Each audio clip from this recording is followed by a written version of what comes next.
Well, welcome back to Bookish, everybody. As you know, we're your virtual program on authors, thinkers, and the literary life, brought to you by the Southern California News Group and the Bay Area News Group. I am, as ever, Sam Dunn, the senior editor of premium content here at the Southern California News Group.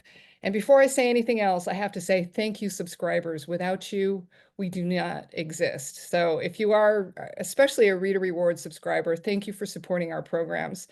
And if you are a Reader Reward subscriber attending tonight, you know that you're automatically entered to win a whopping $50 gift certificate from Arvida Book Company in Tustin, California, one of our favorite locally owned indies.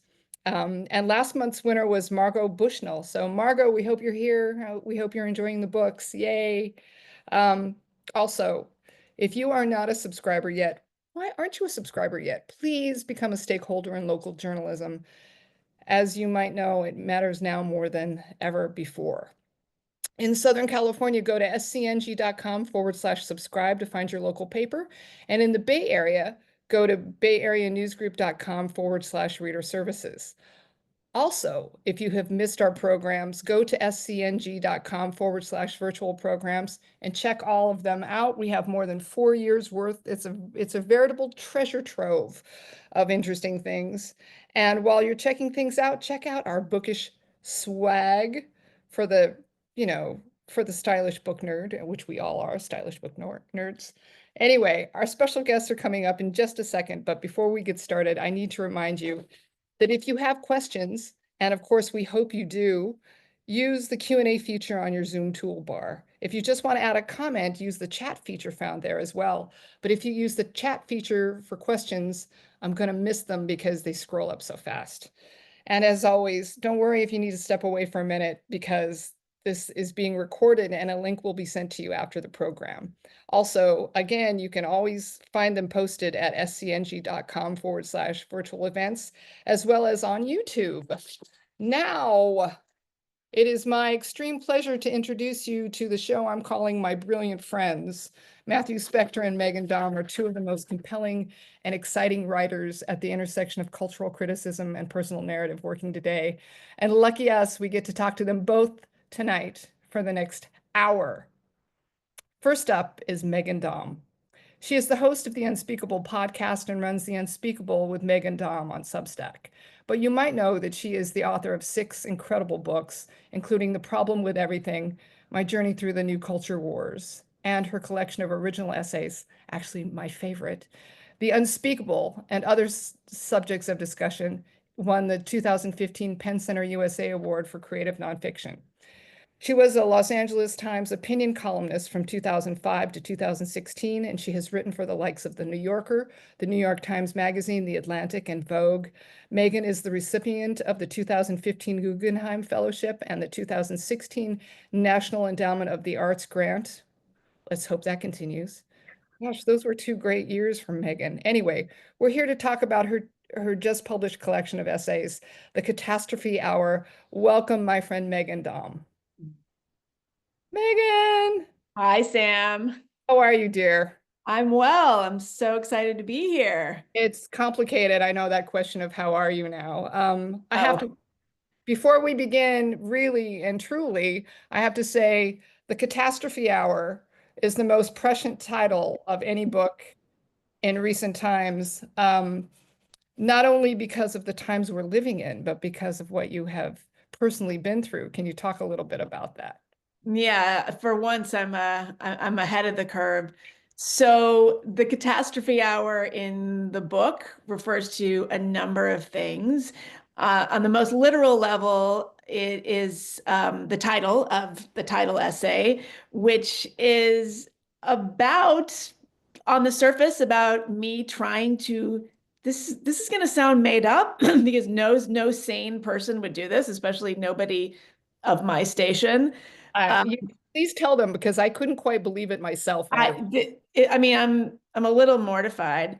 So I tried to build a house in Los Angeles, and Keep in mind, let me just side note people. She doesn't have a trust fund. She's not incredibly wealthy. She is an average person trying to build a house in Los Angeles. Okay. Yeah. Okay. Okay. Yeah. So, those who are deeply familiar with my work might know that I published an entire book called Life Would Be Perfect If I Lived in That House.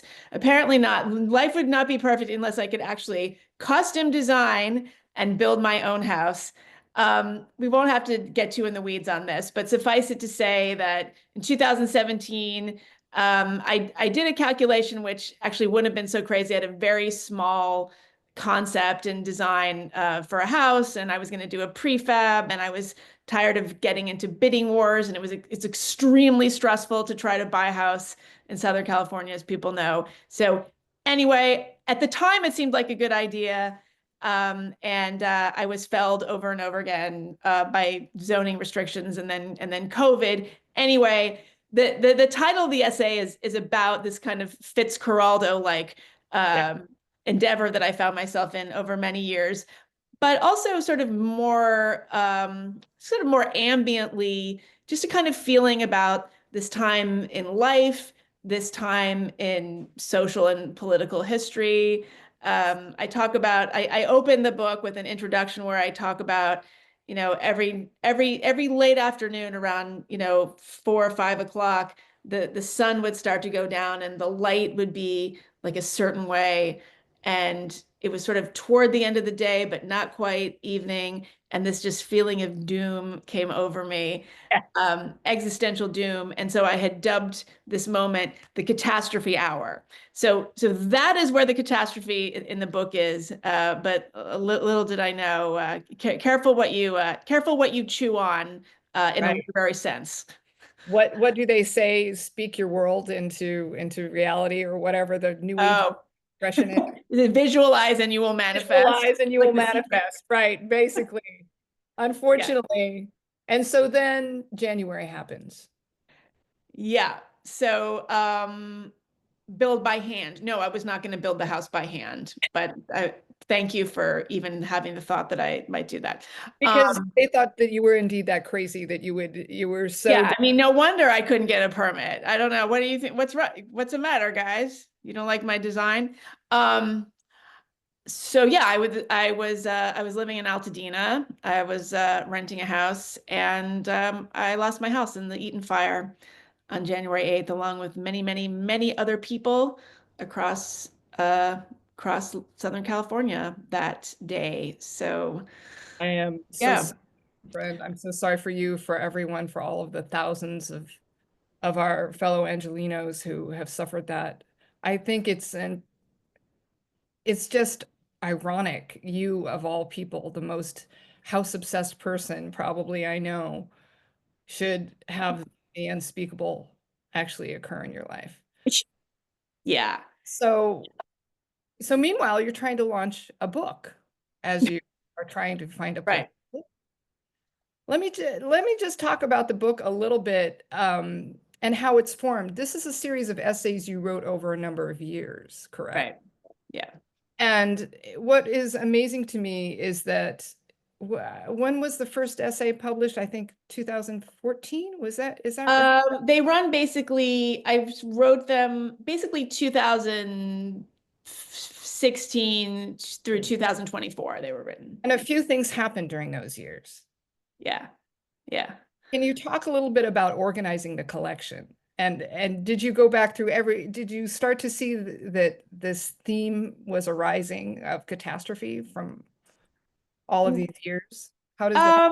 No, well, yes and no. So the reason this book came about was because Notting Hill Editions, which is this beautiful independent press out of the UK, Book. yes, gorgeous cover. They came to me and they said, "Oh, we like your work. Do you have anything for us?" And I said, "Well, I don't know if I have anything uh that I want to like sit down and write from scratch, but I have been writing very consistently over the last 8 or 9 years or so. And a lot of the stuff that I had written, even if it was published, it was very heavily paywalled. Yeah. I had actually, I was I was a columnist at Medium. They had many sort of sub publications, and they had one called Jen, and they had a roster of columnists who were actually paid, and we had editors. We had pretty rigorous editing, actually. So this was not just like blogging on Medium. So I had to write for them regularly. But again, it was paywalled, and then I had stuff on my Substack and various other things. And I really wanted it to be collected between two covers and out in the world. So I said, okay, if you want to work with this material, we can do that. And they said yes. And we decided that I would write a couple of brand new pieces for the book. So there are 3 brand new pieces that nobody has ever read, have not been on my Substack, have never been seen by any human eyes other than myself and my editor and a couple other people. So yeah, to go back and look at everything, I was in my mid 40s when I started writing these pieces, and you can do the math. It's 9 or so years later. And yeah, during that time, I got divorced. I moved across the country, lost my father. COVID happened. Lost a dog. Yes, yeah, yeah. I'm a serial serial Big dog. dogamist. I'm a serial Big dog. dogamist.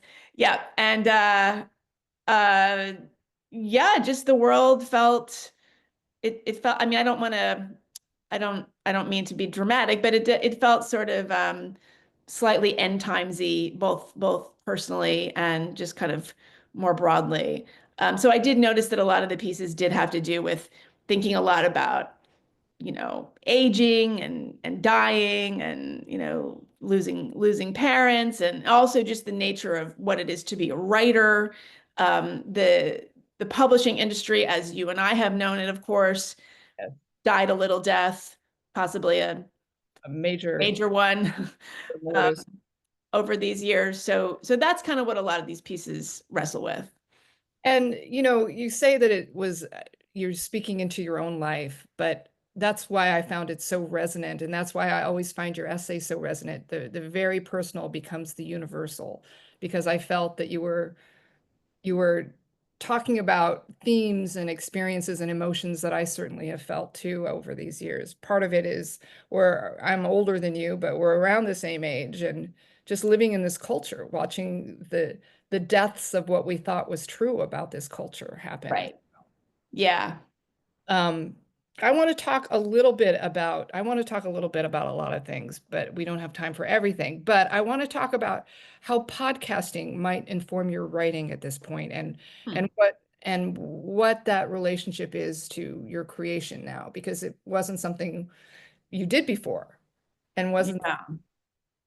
How do you? Oh, well, I always wanted to like have my own talk show.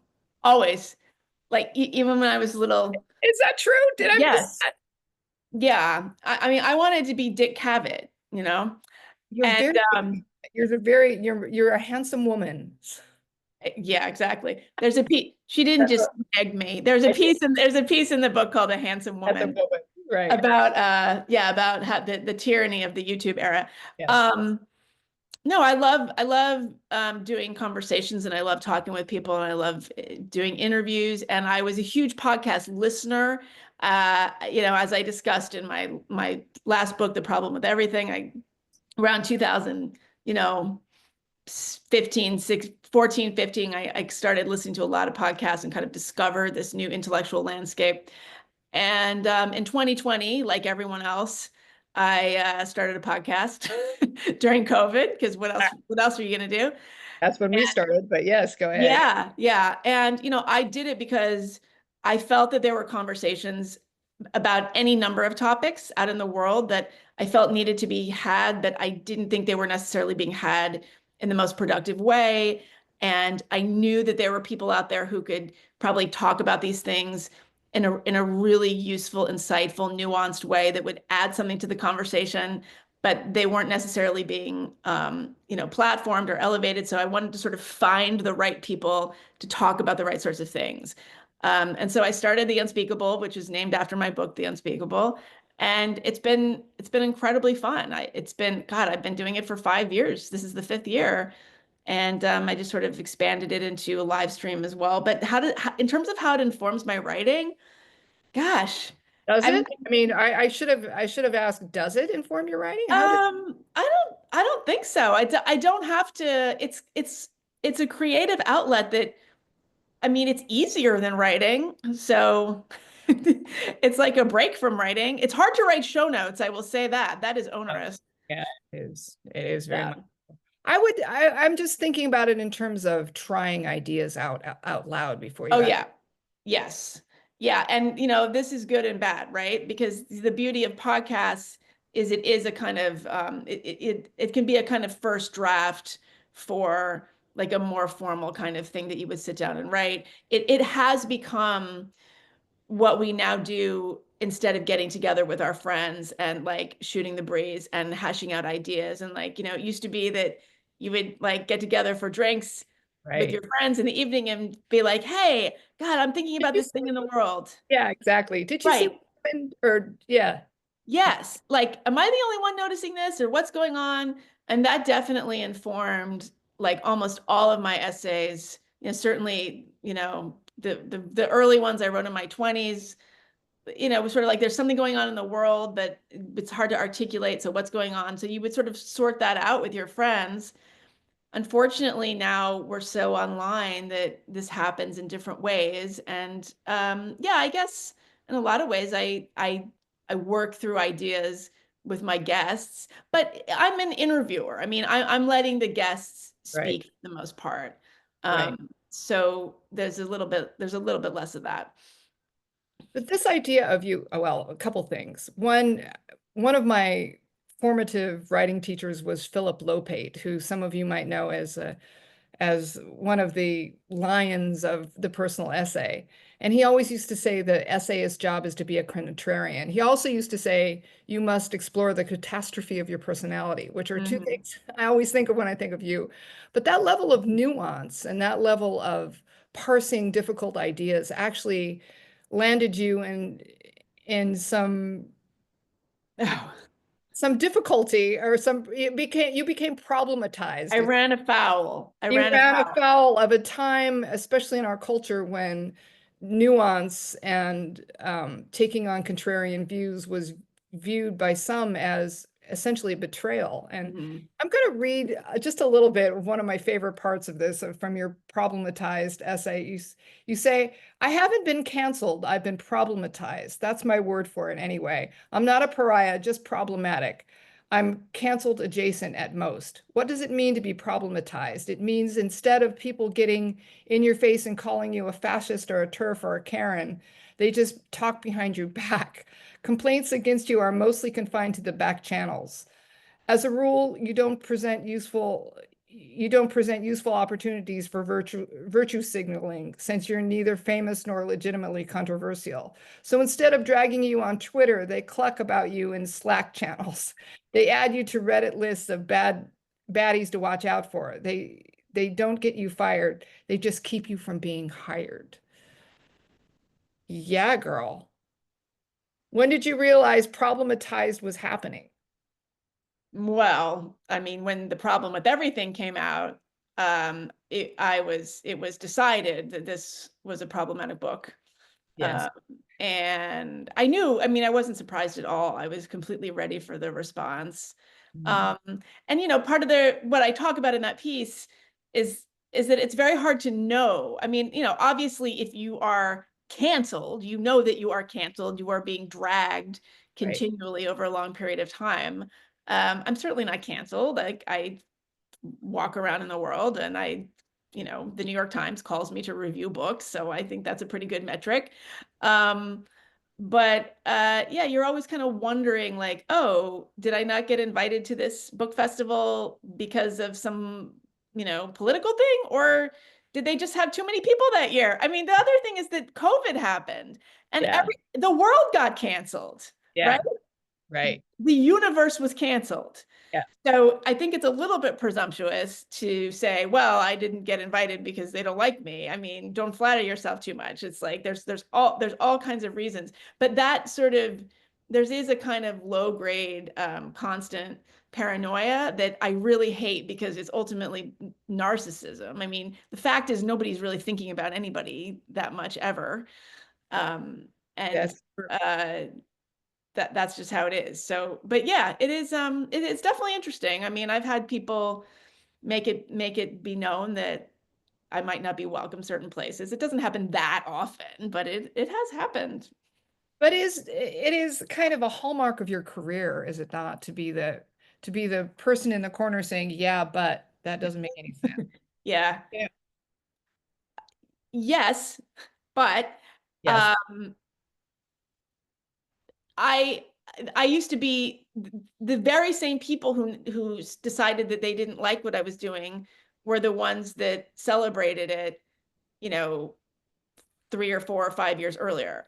Yeah, I exactly. wrote a column in the Los Angeles Times from 2005 to 2016, and there's nothing I said or did in that column that is any different than what I started saying, that got me in trouble. If anything, I was much more careful and ginger, in the later years.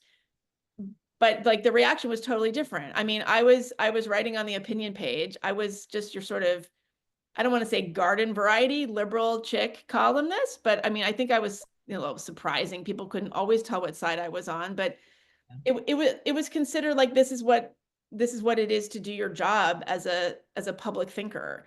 That's the Yes, job. like intellectual. Right. Absolutely. Absolutely. And I think it's just indicative of the fact that culture changed. The stakes became so high to say anything remotely, well, nuanced, to use your word. Oh, by the Yeah. way, folks, go to her website. She's got a great merch page on. Oh yes. I love I don't have it. Nuanced AF nuanced is A. the podcast logo, and I don't have my mug because it burned in the fire, but you can go to the Nuance store and buy some Nuanced AF merchandise. Yeah. Yeah. I, I've seen people saying like nuance is a dog whistle for right wing. Wow. Yeah. Apparently viewpoint diversity is also Yeah. a right wing dog whistle. Interesting. Um, Good to know. Yeah. Yeah. No, but I mean, this is what I talked about in the problem with everything. I mean, basically, when the Trump era came around, there was this consensus that, this was we needed all hands on deck. We didn't have the luxury of nuance. It was hashtag resistance or else. Right. And if wanted to ask questions, you were considered like a traitor to the cause. And I maintained all along that was not the right approach. In fact, if the left remained so rigid and so uninterested in the bigger picture, I will say we were going to lose so much traction that the pendulum was going to swing all the way over to the other side. And that's exactly what happened. I mean, not to get into a political discussion here, but a lot of what we are now dealing with, which is catastrophic, I believe, the stage was set by the left. I wish I could disagree with you. That said, let me ask you two more questions really quick, and then I will let you get on with your evening. I wanted to, speaking about difficult things, I want to talk a little bit about the Unspeakeasy itself. You founded it in 2022, I believe, and it grew out of your writing classes, if I Yeah. understand correctly. You realized people weren't writing, they just wanted to have a place to talk about ideas. Can you tell us a little bit about that? Yeah, so the Unspeakeasy is a viewpoint diversity community or club that I set up that came out of the Unspeakable podcast. I've always taught writing. I taught at Columbia, worked with our dear friend Philip Lopate, and I was teaching private workshops a lot.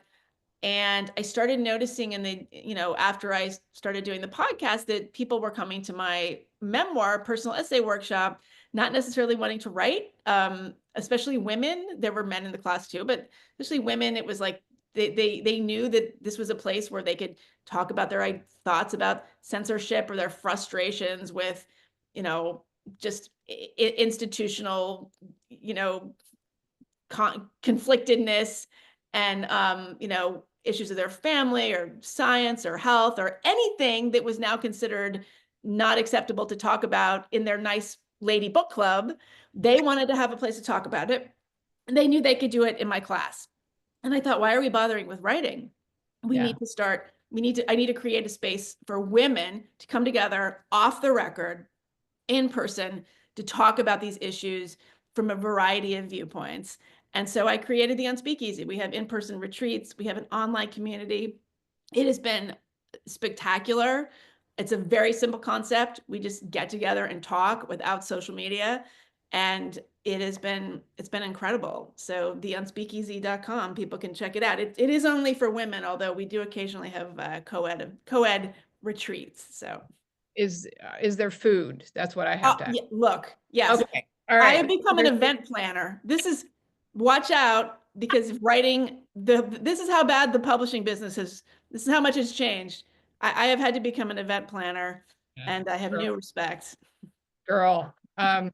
Well, I'll let you go, but I just want to say one more thing.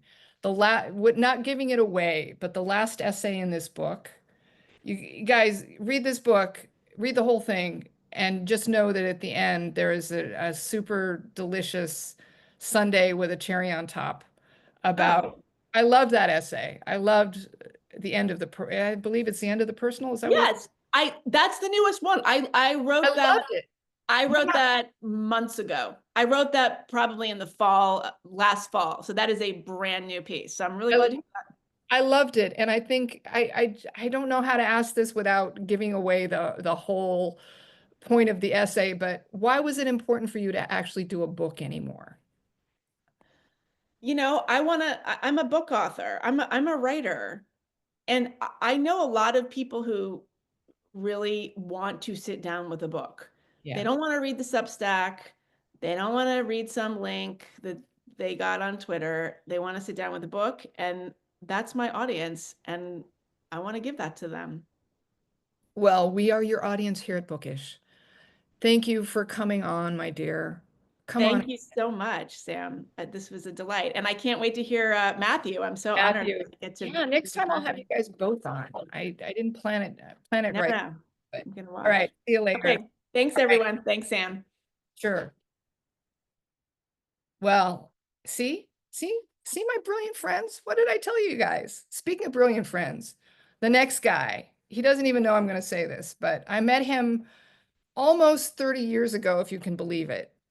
And he was sitting on a bar stool in a trendy bar in Hollywood, which I imagine is how many people met him at that point. And he was such a nice, affable, smart guy. Um, I just felt immediately comfortable with him. He was just cool without being cool, if you know what I mean, right?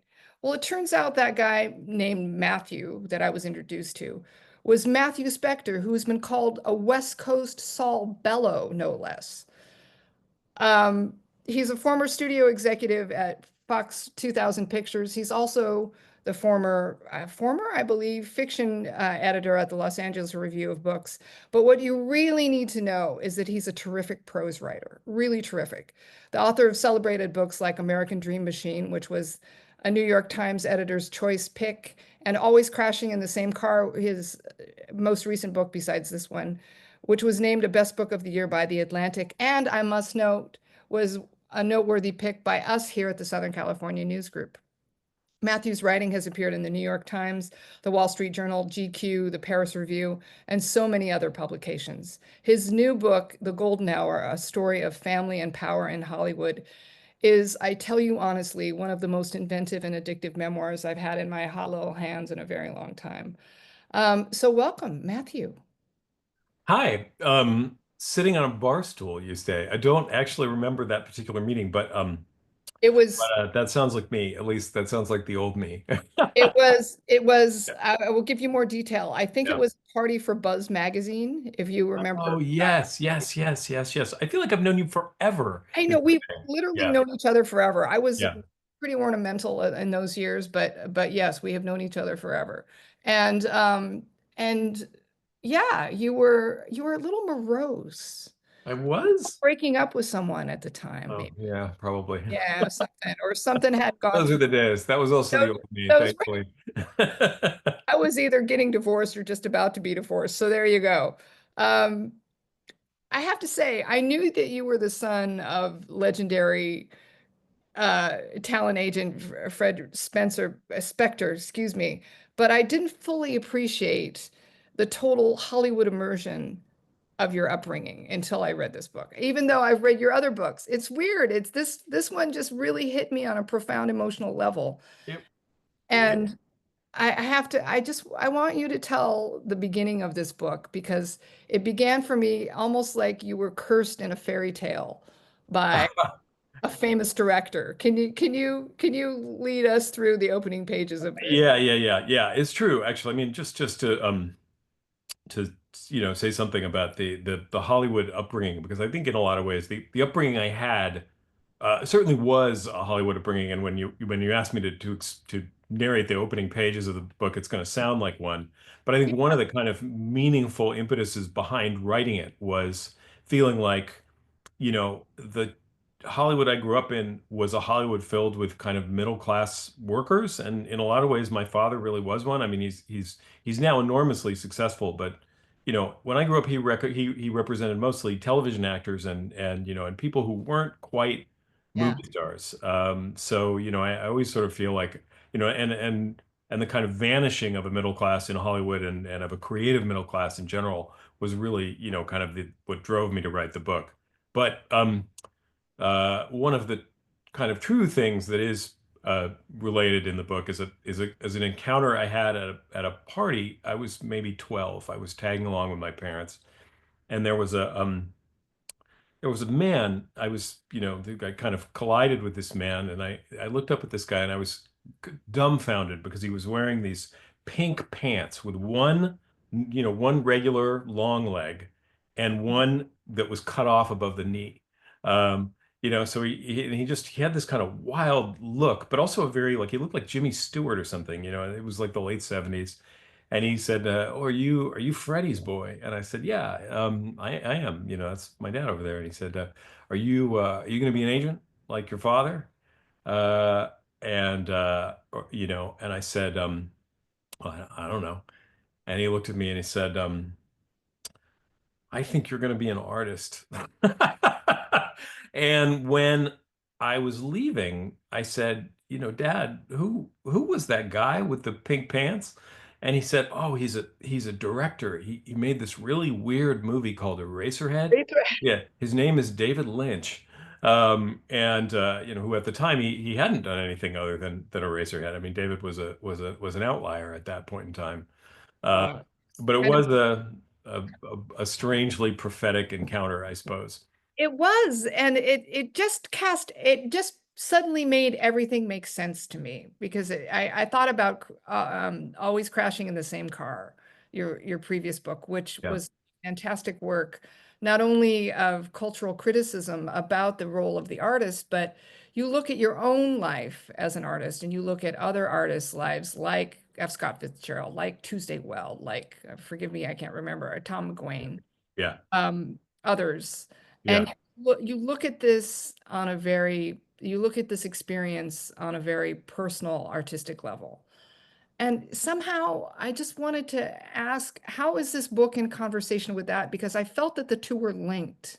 They were linked. I mean, this one was conceived, and I started working on this book even before that previous book was quite finished. Oh, you did? Yeah, Interesting. yeah. Tell me about It's a kind of a long and too convoluted story, but in some ways, this book is like it's like Adam's rib. I sort of extract. There was a chapter in Always Crashing that wasn't working that well, and I sort of was emailing with my agent, and I said I can't seem to make this fit, and she said that's because it's a separate book, and obviously. that's what everybody wants to hear, Yeah, right? You're not yeah. No, it was I actually it was delightful. I mean, oh, good. oh, it gives me something to do when this book is over. I mean, it's like all I ever want to be doing is writing something. Um, but yeah, I think, it's funny. I did not intend when I was a young person who wanted to be a writer, as I am at the beginning of Always Crashing in the Same Car, right? It's like I knew I wanted to be a writer at a pretty young age. I definitely did not want to be a screenwriter. because every screenwriter that I knew who were all friends of my parents, they all seemed miserable. And that still seems mostly true. There are I was exceptions, but gonna say, it's a that's consistent with my experience of screenwriters. it's a pretty harsh profession. I mean, most professions are harsh one way or the next, one creative ones, but uh, yeah, I didn't want to do that. I wanted to be a novelist, and I thought, well, I'm never gonna write about Hollywood. That's Oh, so of course not. gauche.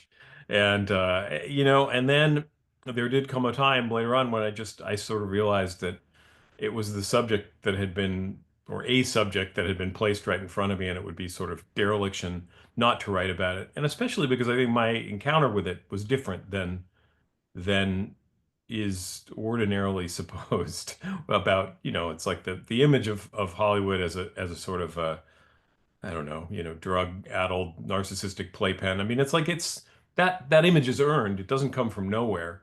Right. It's also not really the kind of reality that I grew up in. It's, when you think of a talent agent, you think of these kind of predatory people, and it's like, well, that's not my dad, and that's not a lot of people. It's both a very complicated and interesting world, and also I think a world that is you know, it's a fat remains in a kind of a really interesting arena for artists. It's like, and for art in general, it is sort of the purest collision of art and high finance, of the sort of demands of business, which, no matter what we do, we can't get away from, right? Even though artists also would like to be unbothered by that stuff.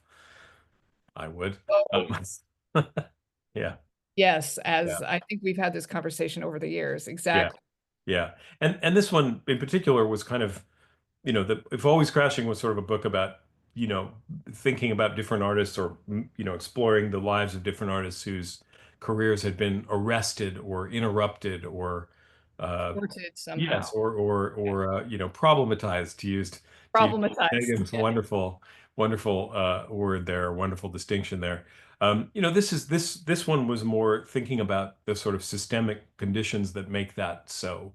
What has made, not just the film industry, but there was a moment in the late 90s, which this is in the book, where I was at a corporate retreat. I was working for 20th Century Fox as a fairly high level studio executive, and one of the kind of big bosses, not Rupert Murdoch, but the guy who reported directly to Rupert, Bill Mechanic, stood up and he said, "No more middle class movies." He said, "We cannot make middle class movies. We can make, low budget movies for budgets under $10 million, and we can make movies budgeted over 100 million, and you can't make anything in between."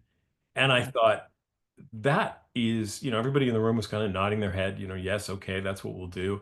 And I thought, that's very bad, and it's bad because what you're really talking about is putting an entire middle class workforce out of the business in a lot of ways, um, And and also just the quality of stories that are being told. The yeah, personal is no yeah, longer relevant. exactly. That stopped happening, and I thought that was something I wanted to,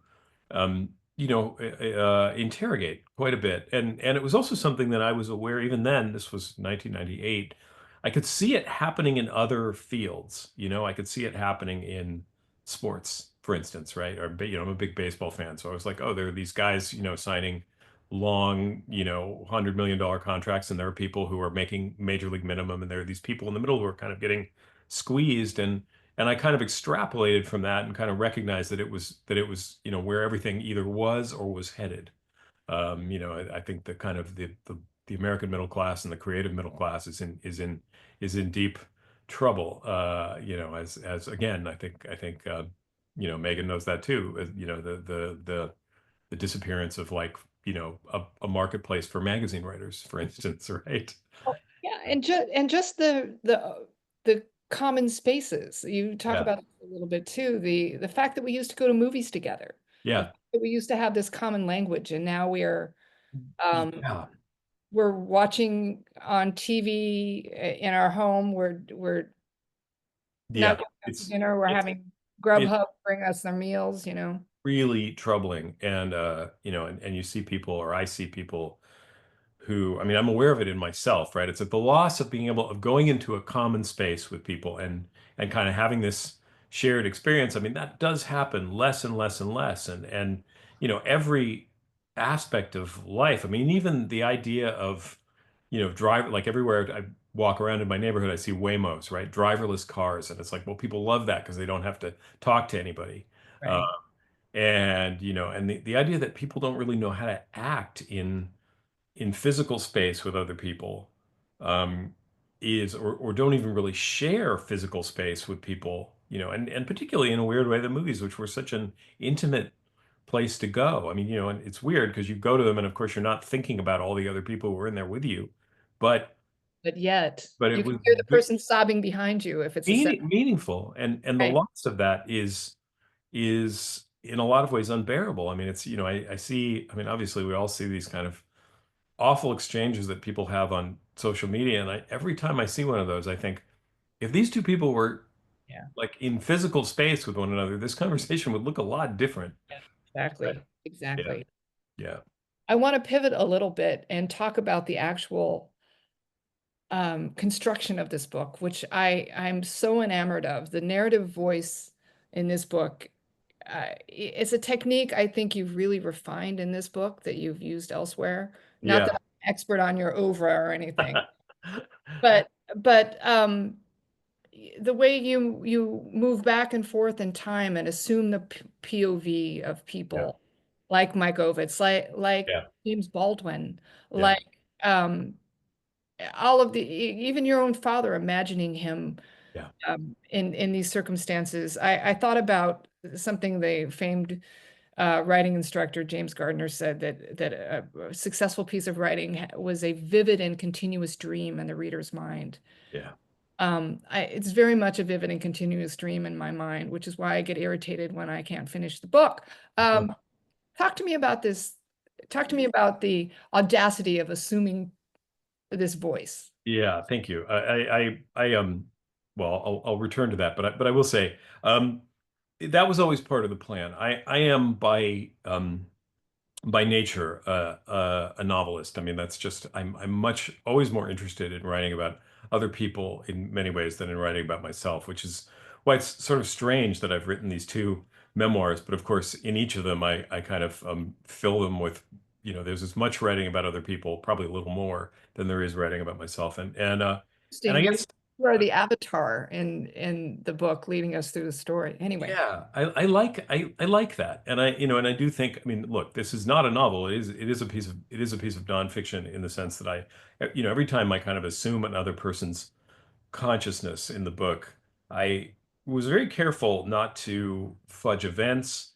There was a lot of research, a ton of research that went into it, and it's like I allowed myself certain kinds of latitude. It's like, of course, I don't know what color shirt, James Baldwin was wearing on a flight from, from France to Newark Airport, or, what movie he watched on the plane.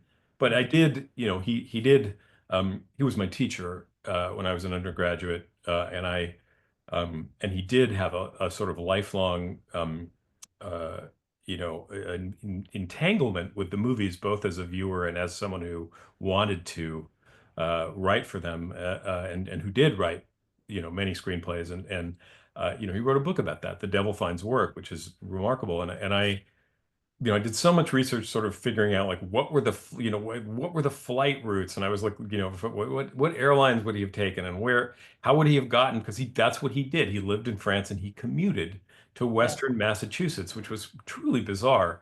And he, especially in those days. yes, yes. I don't even know what was he doing teaching undergraduates. That's insane. Um, but um, but anyway, the whole notion of kind of occupying other people's perspectives, that is what the book is about in a lot of ways. It's a way of kind of encompassing the fact that the movies were this kind of arena. I mean, they still are, movies, television, fiction. It's like, we really do, all of us, anybody who's listening to this program, surely spend a lot of time, looking for ways to kind of transport ourselves into the experience of other people, and to find, as Megan said about how the personal can be the universal, again, it's like that. You're looking for that. You're looking for, things that expand your perspective, but also make you feel understood and seen. And in many ways, that's what the movies themselves, I mean, that's one thing that the movies themselves were for, you know? Yeah. You go to the movies to see emotional dilemmas played out um, when you say a vivid and continuous dream, I've always loved that Baldwin quote too, or sorry, that Gardner quote too, because I think in a lot of ways, like the movies too, are a form of, dreaming while awake. It's a book about dreaming. So for you to describe the book in those terms is really very, very, it makes me happy. Well, I genuinely love it. Love you. Love Megan's work too. And just a couple things and then I'll let you Yeah. go. But Yeah. I just have to tell you that one of the scenes I love so many scenes in this book, but there was such a great scene with Mike Ovitz and your dad essentially ambushing a guy named Bob to Yeah. Yeah. to get him to come to their Yeah. agency. And Yeah. of course that Bob is De Niro. Nero. Uh, Yeah. and I loved that what they understand is they understand what he really wants is what every artist wants, and that is control. Um, Don't we? Yeah, we do. I mean, within of a certain kind, right? I mean, but I think we're all a little bit control oriented. And I think that Bob, I suppose I can call him Bob too, since he was at one point my boss. Um, um, I mean, I think being an actor is a hard gig that way. You don't have yeah, any control over anything. yeah. But that was a fun scene to write, and that was also one where I had to, um, there were places where I realized that I had to just write it and then run the scene by my dad and say, "Was this what it was?" And Close. he said, "No." What he said was, he said, "God, I love that scene." He said, "You got it exactly right." He said, "It didn't happen it wasn't at the upstairs room at Matsushita. That was another meeting." And I thought, okay, good enough, close enough. He was like, "That was our second meeting." I was like, okay, Okay, okay, cool. I Dad. love that you have a living fact checker who's what? Your dad's what, Yes. 92 now? Yes. He's Yeah. 92. He'll be 92 on Thursday. Final question. I have to Yeah. ask you this. Again, I've known you since, as my mother would say, I've known him since Christ was a cowboy. I don't Yeah. even mean that's what my mom always used to say. Yeah. Um, but I knew that you were in this world, but I didn't real I mean, your mom shared a housekeeper with Joan Didion. Ben Stiller's on the phone with you. He's one of your close friends. The number of famous people in this book, folks, will blow your mind. And I just wondered, what did fame mean to you growing up, and what does it mean to you now? Um, it's interesting because I mean, it doesn't, I think what it means to me now is I don't think it's good for anybody. And I think there's I really don't. I think it's something that people mitigate, or survive. But I don't think that anybody's life is ever actually improved by fame. Not that I would know firsthand, thankfully, but I've known a lot of those people but in a weird way, because I guess, the thing about, agents in general, my dad generally is he's very, very protective. I grew up in an environment that was very protective of the privacy of people who were on display a lot. And so I guess I learned from a pretty early age to sort of in a weird way tune the kind of the fame part out. And just sort of realize, like, really truly, like, it's so I think everybody in that position is thankful for any chance they have to be unbothered. Um and to sort of, I guess, I just sort of was able to sort of observe it as it's a weird, it exerts a weird force on other people. Like, if you are walking around with a famous person, you are acutely aware that you Yeah. are being looked towards but not looked at, or sort of looked at, Or look peripherally looked through. at, right? Right, People kind of go, right, "Who's that guy?" right. And it just seems like a difficult bargain for the people, for really for both parties. But thankfully, the catastrophe of my own personality, to use that phrase that I love, And is that from a Frank O'Hara poem? I think You it is. know, it might be, but Philip Yeah. Lopez always used to talk Yeah. about it. Well, yes. Well, Philip Lopate Yeah. is wonderful, and I'm very fond too of of Meghan and her personality, which is not at all a catastrophe. It's delightful. Hello, Meghan. But I thankfully being a writer, the catastrophe of my writerly personality probably precludes the likelihood of fame. So, and I like it like that. So, Well, I like you just as you are. You are the most unpretentious, to the manner born person I've ever met in my life. bless you. Bless you. Yeah. We do have a audience question, if I may. Of course, yeah. Stephen Carrillo asks, Matthew, great perspectives. In terms of your writing, do you ever shift to stream of consciousness, similar to John Dos Passos in the USA trilogy? He labeled it the camera eye. I love that you asked that because the book, but actually, John Dos Passos is a writer that my mom, whose literary tastes are kind of a big theme in this book because they were such an influence on me. Yeah. He was a writer that my mom loved. And in fact, I had never read the USA trilogy until just before I started writing this book. And I was knocked out. And there are actually passages in this. It's like, again, stream of consciousness is one of those things that I think gets kind of uh, Thrown up in. sometimes, yeah, sometimes it's, I mean, what Stephen is describing in the question is exactly what it actually is, as opposed to a kind of, chaotic word salad. I mean, there are various, right? I mean, James Joyce wrote Stream of Consciousness too, and it's, Right. it's a kind of slightly different thing. But in fact, I'm happy to say, yes, I do. I feel like there are sections of this book, the Robert Benton, the little section that kind of follows Robert Benton walking uptown in New York is very is quite like that. And I was in fact thinking of John Dos Passos when I wrote that. So Oh my gosh! So really, I love that question so much. Stephen gets the gold star tonight. Yes, bless him. That's great. That is fantastic. Yeah. Yeah. Well, my friend, thank you for coming. Everybody, thank you for having me, and thank you for listening, you lovely people. this And is hi, Janet Claire. oh, Janet Claire's here, of course. Yeah. You guys, get this book for reals. Get them both, but get these books. Thank you. I'll see you next time, and it will not be on a bar stool because I'm sober. Yeah, same. Bye. Bye, babe.